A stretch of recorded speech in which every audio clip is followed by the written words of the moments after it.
irmãos, bom dia. Vamos dar início à nossa escola dominical. Quero convidar os irmãos a abrirem as suas Bíblias no Salmo 30. Salmo de número 30, nós vamos ler só o início do Salmo. Salmo de número 30, do versículo 1 até o versículo 5.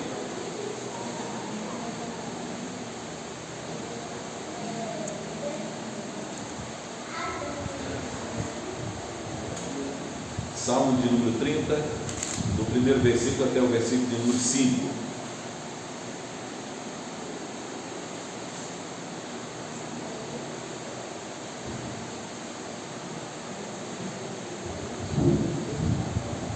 O salmista diz assim: Eu te exaltarei, ó Senhor, porque tu me livrastes e não permitiste que os meus inimigos se regozijassem contra mim. Senhor meu Deus, clamei a ti por socorro, e tu me saraste. Senhor, da cova fizeste subir a minha alma, preservaste-me a vida, para que eu não descesse à sepultura. Salmodiai ao Senhor, vós, os que sois seus santos, e dai graças ao seu nome, porque não passa de um momento a sua ira, o seu favor dura a vida inteira. Ao anoitecer pode vir o choro, mas a alegria vem pela manhã. Amém. Deus abençoe o texto que lemos.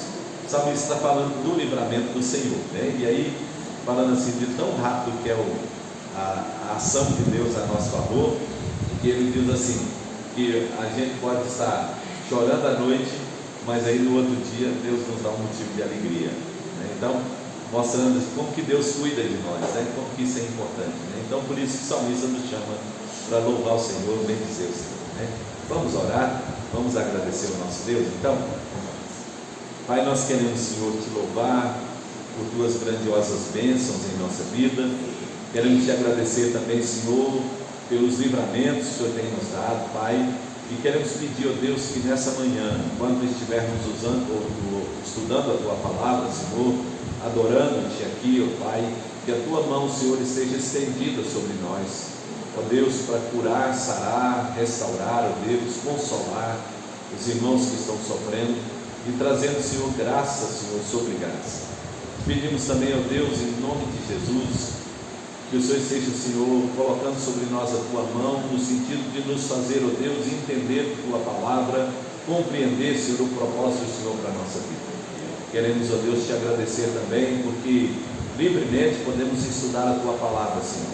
E hoje, quando nos reunimos nessa manhã para te adorar, ó Deus, pedimos também, Senhor, abençoa os irmãos que não puderam estar aqui, Senhor.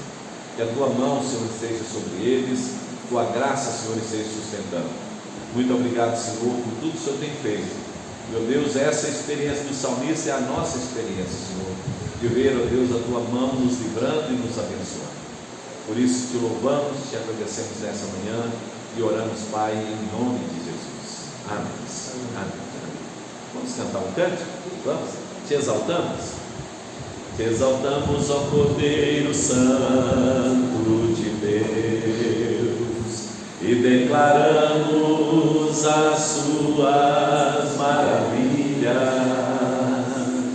Teu Espírito se manifestará nesses dias, trazendo vitória às nossas vidas. De novo. Te exaltamos, ó Cordeiro Santo de Deus, e declaramos as suas maravilhas. Teu Espírito se manifestará nesses dias, trazendo vitória às nossas vidas. Quem tentará contra o braço forte do Senhor? Quem impedirá o seu agir? Quem poderá nos resistir? Se a palavra de vitória já foi liberada a nós, se a palavra de vitória já foi liberada a nós, se a palavra de vitória já foi liberada a nós. Amém. Vamos separar, irmãos, para o estudo da lição? Vamos, as crianças e até os jovens poderão separar, e nós quero convidar os irmãos a abrirem suas Bíblias em Apocalipse, capítulo de número 11. Apocalipse, capítulo de número 11.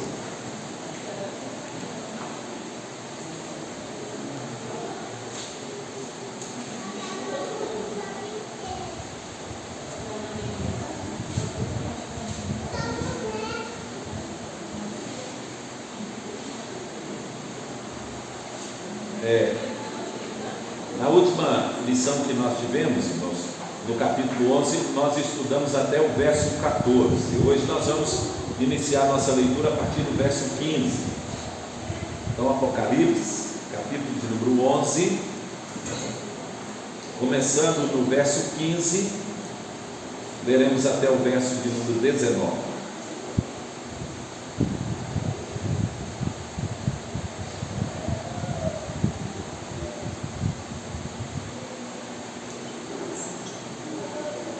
Apocalipse, capítulo número 11, do verso 15 até o verso de número 19. Amém? O texto diz assim: o sétimo anjo tocou a trombeta, e houve no céu grandes vozes, dizendo: o reino do mundo se tornou de nosso Senhor e do seu Cristo, e ele reinará pelos séculos dos séculos. E os 24 anciãos que se encontram sentados no seu trono, diante de Deus, prostraram-se sobre o seu rosto e adoraram a Deus, dizendo: graças te damos, Senhor Deus Todo-Poderoso, que és e que eras, porque assumiste o teu grande poder e passaste a reinar. Na verdade, as nações se enfureceram. Chegou, porém, a tua ira e o tempo determinado para serem julgados os mortos, para lhes dar o galardão dos teus servos, os profetas, aos santos e aos que temem teu nome, tanto aos pequenos como aos grandes, e para destruíres os que destroem a terra. Abriu-se então o santuário de Deus, que se acha no céu, e foi vista a arca da aliança no seu santuário, e sobrevieram relâmpagos, vozes, trovões, terremoto e grande saraiva. Amém. Que Deus abençoe o texto que nós lemos para a nossa edificação. Irmãos, vamos só recordar um pouquinho aqui, para a gente situar no nosso estudo, para que nós entendamos, Lembra que nós falamos que o livro do Apocalipse ele é dividido em 7 sessões paralelas. Cada sessão tem o início com o nascimento de Cristo, a fundação da igreja, e encerra com o juízo final, Porém, toda a história contada em cada sessão, ela não é completa, ela é parcial, e ela vai se completando à medida em que vai se mudando as sessões, Então nós tivemos sessão de 1 a 3, depois tivemos de 4 até o capítulo 7, depois agora nós estamos numa outra sessão do capítulo 8 até o capítulo 11. No capítulo 12 já inicia uma nova sessão. Cada sessão dessa então inicia com a igreja e encerra com o juízo, E no juízo tem então a igreja no céu e o juízo na terra, Então todas essas sessões, no finalzinho de tudo, ela completará com o novo céu e a nova terra. Em nenhuma dessas sessões foi falado do novo céu e da nova terra, só na última sessão. Por isso nós cremos que ela é progressiva, Cada vez que vai contando, o autor vai aumentando assuntos, colocando mais pontos aqui, revelações, que depois vai chegar no final, e aí se completará, e aí será o final de tudo, E aí nas sessões nós tivemos então, a primeira sessão foi os 7 candeeiros, Então nós vimos a igreja de Cristo e Cristo no meio da igreja. Depois nós tivemos, na segunda sessão, nós tivemos os 7 selos, né? E aí, então, lembra do livro que estava na mão, lá no capítulo 4, na mão do anjo, e quem só podia ler o livro e abrir os selos era Cristo, né? O Cordeiro. E à medida que os selos foram abertos, foram acontecendo coisas. E aí, nessa última sessão, nós estamos vendo as 7 trombetas. 6 delas haviam sido tocadas, e agora aqui será, nesse capítulo 11, é tocada a 7ª trombeta, tá? Então cada trombeta que se tocava, um evento acontecia na terra, um juízo acontecia na terra. As 4 primeiras trombetas que tocaram, nós vimos que aconteceu o juízo do Senhor na terra, mas não atingiu os homens, só atingiu então a terra, os rios, o mar, né, e os astros. A partir da 5ª trombeta, então começou a acontecer os flagelos sobre os homens. Então o primeiro flagelo que veio foram um poço lá do abismo foi aberto, e aí saíram então demônios com aparências de escorpiões, e que feriam os homens, mas não matavam os homens. Aí depois, quando tocou a 6ª trombeta, aí os 4 anjos que estavam em pé nos 4 cantos da terra, que nós entendemos aqui que eram demônios, eles vieram então trazendo um número enorme de demônios, que agora tinham aparência de cavalos, porém tinham caudas como cabeça de serpente, e agora esses já estavam matando os homens. Os outros, que eram como escorpiões, só causavam males, danos, né? Mas não matavam. Esses agora matavam os homens. E cada vez que a terra é atingida, ela é atingida numa terça parte. Então isso quer dizer que o juízo era parcial e não total. Sobre os homens, da mesma maneira, os que foram feridos, mas não morreram, foram uma terça parte. E agora, os que morreram são uma terça parte dos homens. E aí então, no capítulo 11, nós vimos então o santuário de Deus sendo medido. E o que nós definimos que era o santuário de Deus? Nós definimos que é a igreja do Senhor Jesus, né? E que essa igreja é medida e separada. Então, como o átrio externo, que foi reservado para os gentios, não foi para medir, é que Deus estava fazendo agora a separação entre os santos e os ímpios, entre os justos e os perversos, né? Então Deus mandou que João medisse o santuário, e o santuário então foi medido no sentido de fazer uma separação entre crentes e não crentes, né? Aí logo depois de medir o santuário, então aparece a figura aqui de 2 testemunhas. Essas 2 testemunhas, elas vêm como representando o testemunho da igreja. Então não eram 2 pessoas, né? Mas elas representam a igreja de Deus, né? Então nós vimos que elas representam tanto a igreja do Velho como do Novo Testamento. É o testemunho da igreja, digo, Moisés pela lei e Elias pelos profetas, né? E aí nós vimos então a figura aqui de Jeremias, do profeta Jeremias e do profeta Elias, que da boca de Jeremias saiu fogo, e da boca de Elias saiu a secura, né? A proibição da chuva, que durou 3 anos e 6 meses. Aqui acontece a mesma coisa, quando essas testemunhas profetizam, as mesmas coisas, sai fogo da boca e também impede que venha chuva sobre a terra. Aí essas 2 testemunhas então, elas estão representando o testemunho da igreja na terra, o testemunho da igreja em face da perseguição, do sofrimento, e a igreja continua de pé proclamando a palavra até certo tempo, né? E aqui então há um tempo determinado aqui para as testemunhas. E se vocês observarem o tempo em que elas iriam profetizar, né, é 1260 dias, né? 42 meses, lembra? Nós falamos isso aqui, ensinamos isso aqui para os irmãos. Nós estamos apenas recordando aqui, né? E essas 2 testemunhas, então, durante esse tempo, que eu disse aqui que o tempo não é tempo de dias, mas é simbólico, né? É o período em que a igreja viveu na face da terra testemunhando, falando, testemunhando. Mas agora, no final do testemunho, então vem a proibição do testemunho da igreja. A igreja será impedida de testemunhar, de falar de Jesus. E aí nós vimos isso representado na morte das testemunhas.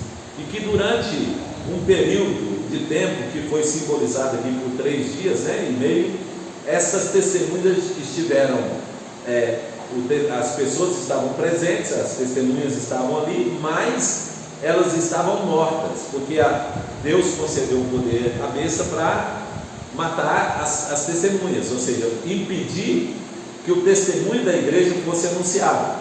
Então elas permaneceram mortas, quer dizer, eles viam, mas não podiam não testemunhar porque estava morto. Então foi impedido de testemunhar durante esse período. E aí, nesse período em que elas estiveram mortas, ou seja, em que o testemunho da igreja foi proibido, nós vimos então os ímpios se alegrando, regozijando, porque eles não tinham mais a palavra de Deus para acusá-los, para falar do juízo de Deus sobre suas vidas. E eles festejaram, deram presentes uns para os outros. Mas depois desse tempo, então, vem o Senhor e ressuscita as testemunhas e as leva para o céu. Então Deus tira o testemunho e os leva para o céu, E aí nós vamos ver a cena agora que vai se passar no céu, tá? Por enquanto estava na terra.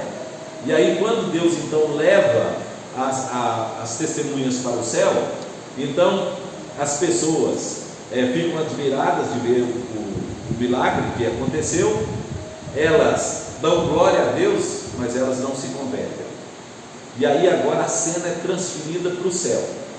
Quando a cena é transferida para o céu, o anjo, então, a palavra de Deus então anunciada agora pela 7ª trombeta. E ao tocar a 7ª trombeta, aquilo que estava acontecendo aqui na terra agora passa a acontecer no céu. E aí diz que se ouve então vozes e grandes vozes do céu. E aí a declaração que agora é feita do céu é da igreja gozando das graças e das bênçãos de Deus no céu. Então, se você observar, quando o anjo toca a trombeta, há 2 cenas importantes. Primeiro, há uma alegria no céu e ao mesmo tempo há um pavor na terra. Uma alegria no céu porque os santos estão remidos, salvos, Eles foram redimidos pelo Senhor e agora estão no céu. Mas na terra, enquanto isso na terra, há um pavor, porque ao tocar a trombeta, eles sabiam agora que o juízo de Deus viria sobre eles. E aí o texto nos diz, aqui no texto, que há a vitória de Cristo e da sua igreja anunciada. Se você observar no capítulo 11 aí, no versículo de número 15, então o anjo tocou a trombeta e as vozes que estavam no céu disseram: o reino do mundo se tornou do Senhor nosso e do seu Cristo, e ele reinará pelos séculos dos séculos. Veja, o reino era de fato de Deus, porém era de direito, na verdade, de Deus, porém ainda não estava de fato consumado, porque o Cristo que havia sido ressurreto, ele ainda não havia se apresentado na terra. Então agora há uma declaração dizendo que de agora em diante ele reinará pelos séculos dos séculos. Então o reino de Cristo, que era parcial, que estava sobre as pessoas que o reconheceram apenas como Senhor, agora não, agora ele é declarado de forma mundial, de forma total. O reino agora é total. Por isso ele diz assim, que o reino passou a ser do Senhor e do seu Cristo. Então o governo de Deus agora é total sobre todos, Então Deus Pai já estava no trono governando, mas Cristo ainda não havia sido colocado como Senhor de todo mundo. E agora aqui ele é declarado nos céus como Senhor de todo mundo, Então é a exaltação do noivo da igreja, é a exaltação de Cristo, E aí essa 7ª trombeta, quando ela ela toca, irmãos, ela demonstra que agora o fim das oportunidades acabou. Não há mais possibilidade do ímpio ser salvo. Não há mais possibilidade do Evangelho alcançar as pessoas, porque o Evangelho foi tirado, o testemunho foi tirado. Então agora não há mais possibilidade de salvação. Agora só é juízo. Por isso o pavor tão grande entre as pessoas, porque estão vendo que agora Deus vai derramar as suas taças, as taças do juízo de Deus serão derramadas sobre a terra. E aí o juízo de Deus será executado sobre o mundo e sobre os homens ímpios, porque Cristo é proclamado agora Rei dos reis e Senhor dos senhores, E o reino que estava presente não na sua plenitude agora será estabelecido completamente. Então há uma aclamação de louvor do céu. Se vocês observarem, todo o céu está em festa aí, aclamando o Senhor, As vozes no céu estão dizendo: o reino passou a ser do Senhor e do seu Cristo.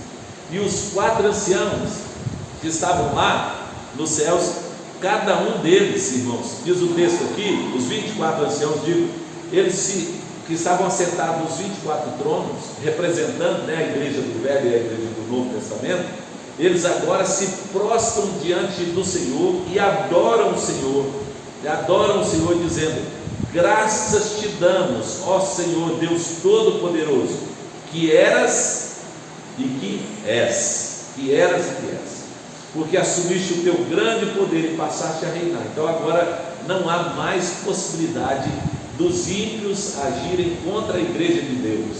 Não há mais possibilidade de Satanás dominar o coração dos homens, porque agora Cristo reina sobre tudo e sobre todos, Cristo reina sobre tudo e sobre todos. E aí ele diz aqui: as nações enfureceram, mas os anciãos, quando estão proclamando aqui diante do trono, eles falam 3 coisas importantes que eu queria pensar com os irmãos. Olha o versículo 17, diz assim: graças te damos, Senhor Deus Todo-Poderoso, que eras, porque assumiste o teu grande poder e passaste a reinar. Então Cristo reina soberanamente sobre tudo. Essa é a primeira declaração dos anciãos. No versículo 18 ele diz assim: na verdade as nações enfureceram, chegou porém a tua ira e o tempo determinado para serem julgados os mortos, e para se dar o galardão aos teus servos, os profetas, aos santos e aos que temem o teu nome, tanto pequenos como grandes, para destruírem os que destroem a terra. Então estão dizendo o seguinte, que agora Cristo vai julgar retamente. Então ele era o cordeiro, mas agora ele é o leão, e agora ele tem o governo nas suas mãos, e ele vai julgar todo homem, tanto aqueles que estão vivos ainda, que estão na terra, como aqueles que já morreram. E aos seus santos, os servos que morreram, ele diz assim: é o momento de ele distribuir o seu galardão, dar a sua recompensa, E aí, irmãos, a igreja vai ser graciosamente recompensada do céu. Agora, se os irmãos olharem no versículo 18, ele ainda anuncia o juízo. Ele diz assim: e para destruíres na terra os que destroem a terra, e para destruírem os que destroem a terra. Então ele anuncia o juízo final. Ele está dizendo assim: chegou o tempo agora. Então Cristo reina, ele distribui os galardões aos seus servos, mas ele também ordena o juízo sobre aqueles que habitam na terra. Enquanto os santos estão recebendo o galardão, o juízo de Deus está sendo anunciado sobre aqueles que permanecem na terra. Então o dia do juízo, irmãos, é um dia de glória para a igreja, mas ao mesmo tempo é um dia de pavor para os ímpios, porque a ira de Deus será derramada sobre eles. Agora olha uma coisa interessante, irmãos, é que no céu a igreja está gozando de uma comunhão íntima com Deus. Olha o que é a cena do verso 19. Diz assim: abriu-se então o santuário de Deus. Então agora a igreja vai gozar de uma comunhão íntima, Lembra que o santuário, o Santo dos Santos, era fechado? Só podia entrar no Santo dos Santos o sumo sacerdote uma vez por ano. Agora está dizendo aqui que abriu-se o santuário. Quer dizer o seguinte, que agora a igreja vai desfrutar de uma comunhão íntima com o Senhor Deus Todo-Poderoso e com o seu Cristo, ou seja, com Jesus, com Cristo, né? E isso a igreja vai ter o privilégio de poder relacionar intimamente com Deus. Então, para os ímpios, irmãos, é juízo, mas para os santos é uma comunhão íntima com Deus, para todo sempre, né? Então, quando Deus vai anunciar o seu juízo sobre os ímpios, ao mesmo tempo ele anuncia a sua bênção, a sua graça para aqueles que foram salvos, para aqueles que viveram a fé. Então essas duas cenas, irmãos, elas estão sendo vividas por João. João está vendo a igreja do céu sendo agraciada e ao mesmo tempo vendo o juízo de Deus sendo anunciado sobre a terra. E como que esse juízo virá, irmãos? Esse juízo virá em forma de taças que serão derramadas. Então, a partir do capítulo 12 para frente, nós vamos ver taças sendo derramadas, e cada taça que é derramada, uma forma de juízo é aplicado sobre os homens ímpios da face da terra. Então, embora a igreja esteja desfrutando da graça, o juízo de Deus está sendo derramado. As duas cenas estão acontecendo, né? E aí, interessante que João diz assim, que quando os céus é aberto, o santuário de Deus é aberto, eles veem no santuário de Deus, João diz que vê a arca da aliança no santuário, e ao ver a arca da aliança, então vê relâmpagos, vozes, trovões, terremoto e grande saraiva. Então, ao mesmo tempo que ele vê a arca, que é símbolo da presença de Deus, lembra do Velho Testamento? A arca era símbolo da presença de Deus, a arca também é juízo de Deus. Na história, irmãos, toda vez que os ímpios tomaram posse da arca, aconteceu o juízo de Deus. Lembra dos filisteus, quando estiveram com a arca, né? E tentaram tomar a arca para si, levar a arca para a Filisteia? Olha o que aconteceu com eles: doenças, né? Juízo de Deus. E aqui agora a cena é a mesma. Então, enquanto a arca era símbolo da presença de Deus para os judeus, ela também é o anúncio do juízo de Deus para os ímpios. Por isso ele ouviu vozes, trovões, relâmpagos, terremotos e saraiva, né?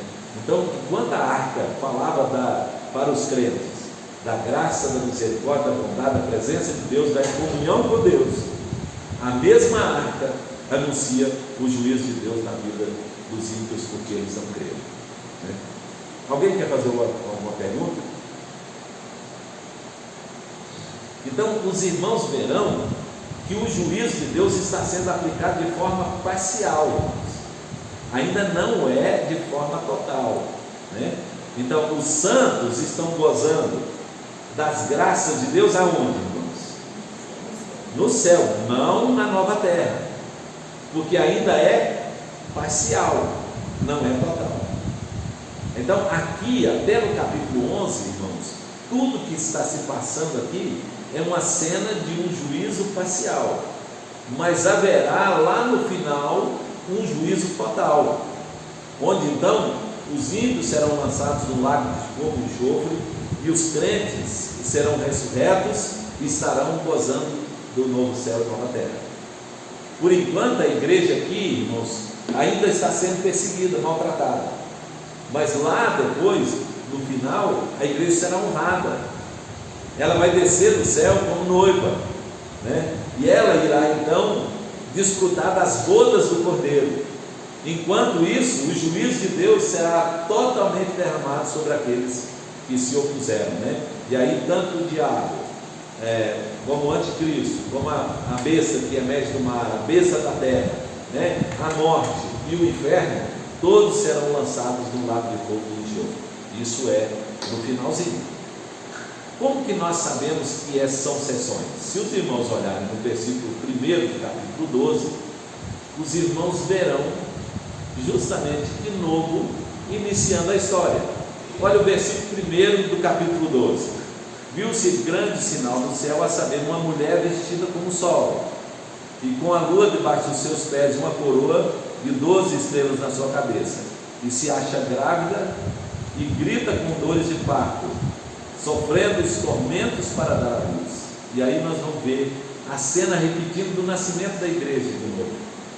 Inicia de novo o nascimento da igreja e vai até o final da sessão, né? Onde então as taças são derramadas e o juízo de Deus vai sendo aplicado sobre os ímpios, sobre Satanás e sobre seus agentes, né? Tá. Pergunta aí, observação que alguém queria fazer? Não? Tranquilo? Então vamos lá. O que era o santuário medido então? O santuário representa o quê? A igreja, né? Os salvos sendo medidos, né? Tá. Segunda coisa, que são as duas testemunhas que nós vimos aqui. É o testemunho da igreja na terra. Da igreja, que são representados então aqui pelos dois profetas, né? Moisés e Elias, e também por Jeremias e Elias, né? Por Enoque e Elias, né? O fato de terem sido levados ao céu, não terem experimentado a morte, elas foram levadas ao céu, Enoque e Elias, mas nós sabemos que o testemunho de Deus ele é permanente aqui até o dia que o juízo de Deus virá sobre a terra. Então chegará um tempo em que o testemunho será tirado, aí não haverá mais oportunidade de salvação, acabou. Quando nós vimos aqui que o testemunho será tirado, nós vimos então que os ímpios, né, isso aí através do poder, irá proibir a igreja de falar. A igreja ainda está na terra, irmãos, aqui nessa sessão, né? A igreja ainda está na terra, só que a igreja agora será tão perseguida e proibida que ela não vai poder mais falar de Jesus, não haverá mais possibilidade de dar testemunho de Jesus, né? Por isso também não haverá possibilidade de salvação. Mas se o santuário já foi medido, isso quer dizer que o número dos remidos já foi definido, o número dos eleitos já foram contados, né? Então, se o testemunho é tirado, não há possibilidade de salvação, porque não há mais ninguém para ser salvo. Está tranquilo, irmãos? Aí, entenderam? Então, se não há mais possibilidade de anunciar o Evangelho, pregar a palavra, então só resta agora Deus aplicar o seu juízo. E Deus vai aplicar o seu juízo como? Né? Então, primeiro, Deus vai levar a igreja no céu a louvar e bendizer o Senhor e receber os galardões dos que estão no céu, aqueles que já morreram, né? Enquanto isso, Deus vai aplicar o seu juízo sobre os ímpios que permanecem na terra. Então nós vimos as duas cenas, uma cena da igreja sendo agraciada, né? E uma cena do juízo sendo derramado. Então a alegria dos ímpios de ver a igreja sendo proibida de dar o testemunho é agora convertido num pavor do juízo de Deus sendo anunciado sobre a terra. Então a cena muda todo o tempo, né? Então os mesmos ímpios que viram as testemunhas lá mortas sendo impedidas de anunciar o Evangelho, essa mesma cena agora se transforma na igreja gloriosa recebendo as bênçãos, a visão da igreja gloriosa e o pavor de saber que o juízo vai ser aplicado sobre a terra.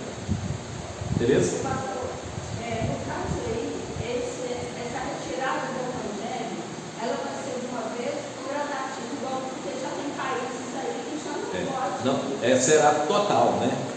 Será total. Por exemplo, esse povo de uma vez. Aí que já não pode anunciar o Evangelho.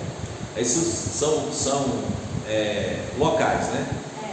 Agora aqui não, aqui será de forma total. Mas eu digo assim, já pode ser, já vem agradável. Já vem mostrando, né? E aí, nós vamos ver depois mais na frente, quando o anticristo aparecer, né? Aí será totalmente proibido. Aí os que vivem na terra, irmãos, não terão possibilidade de falar. Eu fico imaginando, irmãos, hoje, há muito crente que não fala de Jesus, não é? Muito crente hoje não anuncia, né, a salvação, não prega a salvação. Então, eles estão sendo eles não estão sendo proibidos, eles estão sendo influenciados a não falar de Jesus. São negligentes. E negligentes ao não anunciar Jesus. O que nós estamos vendo aqui é que vai chegar um tempo em que mesmo que as pessoas queiram anunciar, não haverá mais possibilidade de falar. E a gente fica pensando, irmãos, quantas pessoas que nós conhecemos, que nós relacionamos, né? E que às vezes nós nunca falamos de Jesus para eles.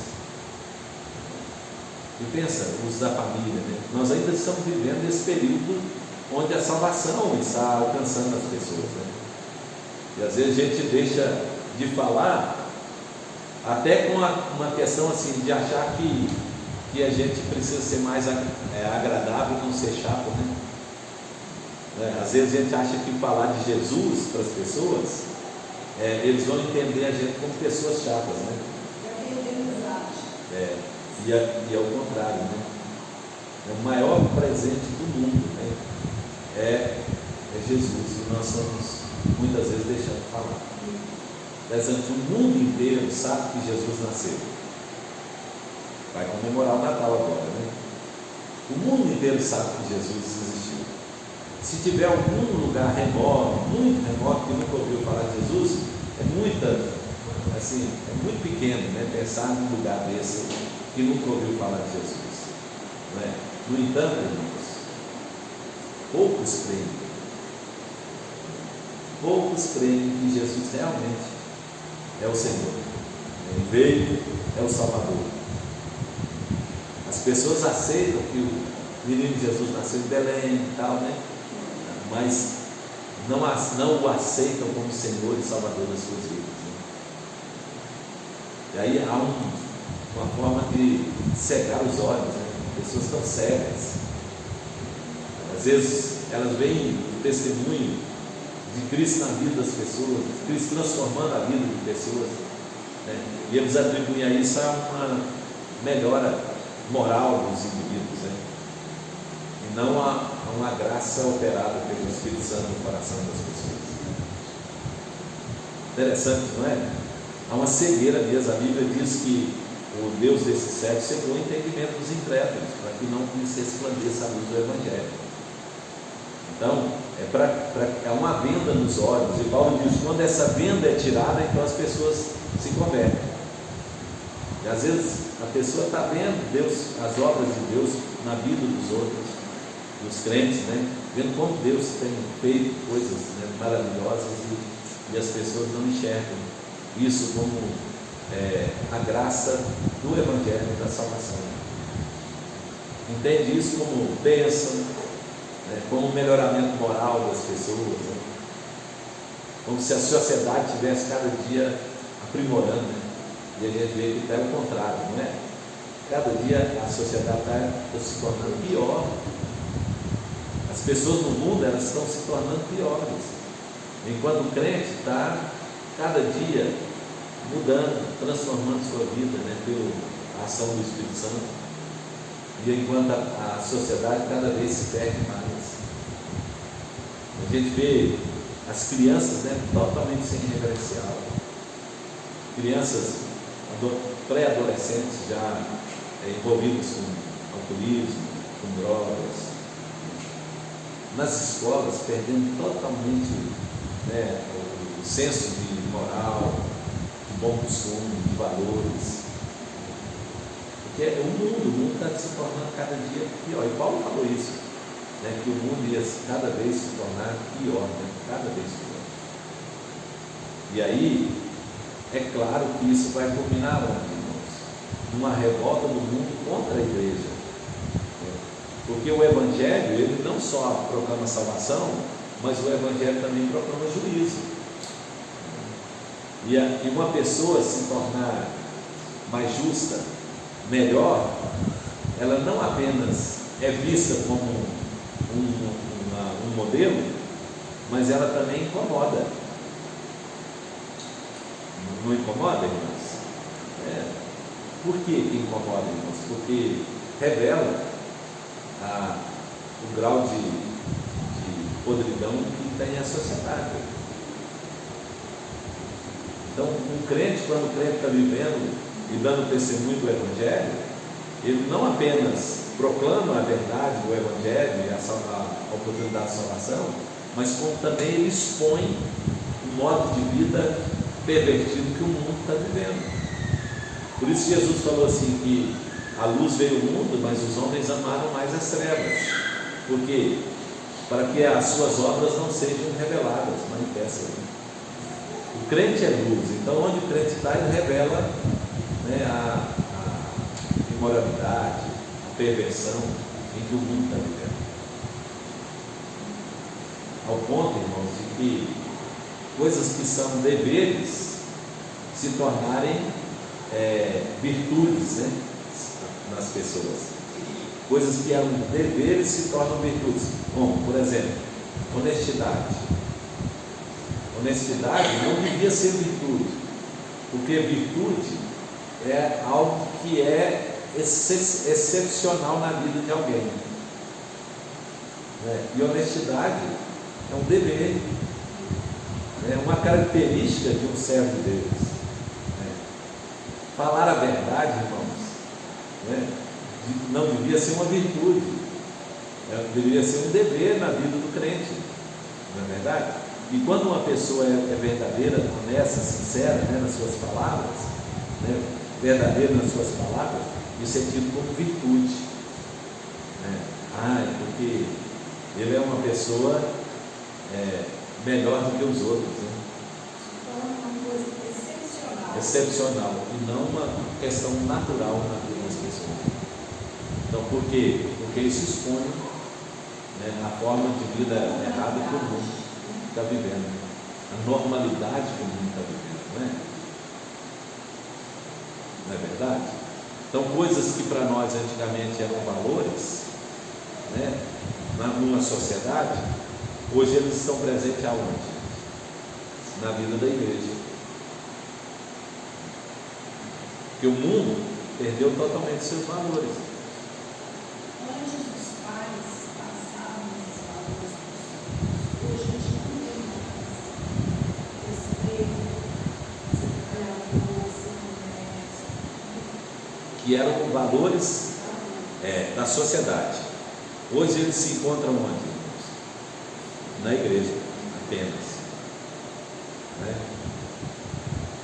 E o mundo os vê, e ao ver esses valores do crente, isso incomoda o mundo, porque a vaidade e o orgulho se rebelam, e aí, por isso que é uma ação do mundo contra a igreja, querendo calar a igreja, né? Querendo impedir que a igreja dê o testemunho. E vai acontecer?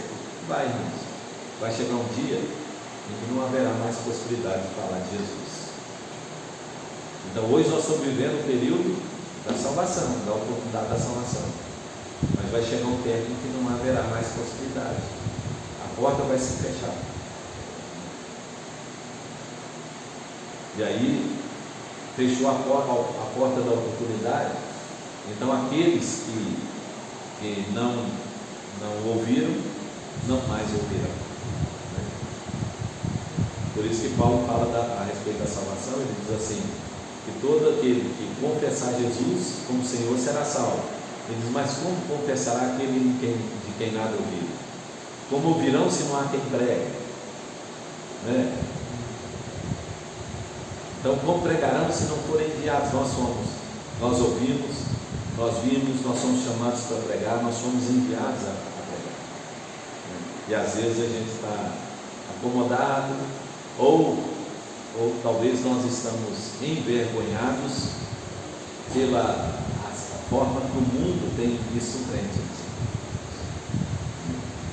E aí a gente fica achando que se a gente falar de Jesus em determinados lugares, a gente vai estar incomodando as pessoas, né? E a gente está falando da coisa que é mais preciosa do mundo. Está vendo como que o testemunho está sendo calado, gente? Aos pouquinhos o testemunho está sendo calado, mas vai chegar um dia em que não mais será por vergonha ou por medo, mas será porque não haverá mais possibilidade, vai ser proibido. já há situações assim, irmãos.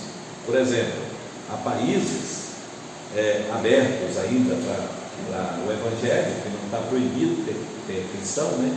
Porque tem países que já é proibido ser cristão, né? Mas há países em que está aberto, mas você não pode falar para as pessoas. Não sei se os irmãos lembram, há pouco tempo atrás, na Inglaterra, tinha uma mulher em pé em frente a uma clínica, acho que uma clínica de aborto, né? E a mulher estava em pé, com os olhos fechados e orando. Ela foi presa. Não porque ela falou, mas porque ela estava em pé, orando. Aí a clínica achou que ela estava incomodando, denunciou, ela foi presa. Quer dizer, então, já tem situações assim. Né? Nós vamos chegar a um tempo em que não pode mais. Né? Nos países muçulmanos, as casas dos cristãos são marcadas, né? Para impedir que pessoas conheçam a Jesus através daquelas famílias. Então não pode relacionar com aquela família. Agora há pouco mesmo eu recebi uma mensagem dizendo que um filho foi espancado pelos pais que são muçulmanos porque o filho se declarou cristão, se converteu ao cristianismo. Aí foi espancado pelos pais, apanhou porque se tornou cristão. Então, irmãos, tudo isso é só uma demonstração do que irá acontecer. Tem mais alguma colocação, pergunta que alguém queria fazer? Então nós não vamos entrar no capítulo 12, porque o capítulo 12 vai demorar, né? Então não dá tempo, né? Mas, amém? Então, vamos terminar então? Vamos ficar em pé, vamos orar, e assim nós vamos encerrar a nossa escola. Pai bendito, nós queremos, Senhor, te agradecer pelo privilégio que o Senhor nos deu nessa manhã de estudar a Tua Palavra. Também queremos te agradecer, Senhor, pela oportunidade que o Senhor tem nos dado, Senhor, de falar do Evangelho. Ó Deus, quebra, Senhor, de nós a frieza, Senhor, o medo e às vezes até mesmo, Pai, o receio de falar de Jesus para as outras pessoas. E dá-nos, Senhor, sempre a oportunidade de estar falando para que, através, ó Deus, do testemunho da Tua Palavra, os Teus escolhidos sejam chamados, ó Deus, para o Evangelho, Pai. Queremos, ó Deus, colocar nossa vida nas Tuas mãos. Queremos viver, Senhor, debaixo da direção do Senhor, o amparo do Senhor cada dia. Pedimos então, Senhor, a Tua bênção sobre nós, sobre a Tua igreja, Senhor, espalhada na face da terra. E queremos pedir também, Senhor, Tua graça na vida dos irmãos que estão sendo impedidos de falar de Jesus nos lugares mais distantes, ó Deus, onde, ó Pai, a Tua palavra, Senhor, é proibida, e que o Senhor esteja, Senhor, sustentando, dando livramento na vida dos Teus filhos, para que eles continuem, Senhor, falando do Senhor, mostrando, Senhor, a Tua graça, a Tua misericórdia e o Teu amor. Obrigado, Senhor, por tudo que o Senhor tem feito por nós. Obrigado, Senhor, por tanto o Senhor tem nos abençoado, Senhor, cada dia. E dá-nos, Senhor, mover do Teu Espírito Santo cada dia no nosso coração, Pai. Pedimos, Senhor, a Tua bênção e oramos em nome de Jesus. E agora, irmãos, que a graça do Senhor Jesus, o amor de Deus nosso Pai e a comunhão do Santo Espírito esteja sobre todos nós, hoje e para todos sempre. Amém. Irmãos, hoje então à noite é a apresentação do coral e a nossa comemoração do Natal, né? Então vamos trazer bastante visitas, né, para o culto hoje à noite, tá? Jesus abençoe a todos.